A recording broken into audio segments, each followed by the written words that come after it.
شازده کوچولو پرسید اهلی کردن یعنی چه؟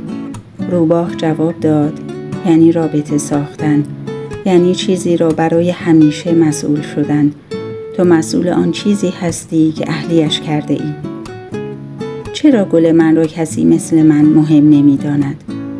روباه جواب داد چون فقط تو زمانی را برای او صرف کرده ای. چیزهای مهم را چشم نمی بیند، تنها با دل باید دید. چرا تو گاهی خشن، گاهی مغرور و گاهی مهربانی؟ گل جواب داد مرا ببخش، من احمقم، مغرورم، اما تو مرا دوست داشتنی کن. تو فرمانروای چه چیزی هستی؟ پادشاه جواب داد بر همه چیزها فرمان میرانم، بر خودم، بر ستاره ها، حتی بر تو. اما فرمانهایم باید منطقی باشد. هر فرمانی که شدنی نباشد فرمانروایی نیست. چرا هر دقیقه چراغ را روشن و خاموش می کنی؟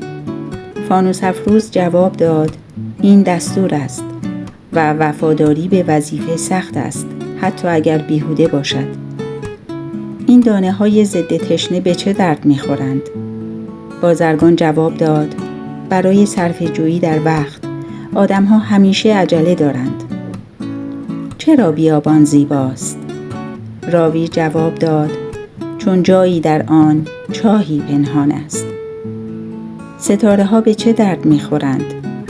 راوی پاسخ داد برای هر کس یک معنا دارند، اما برای من چون تو در یکی از آنها زندگی می کنی خندان هستند.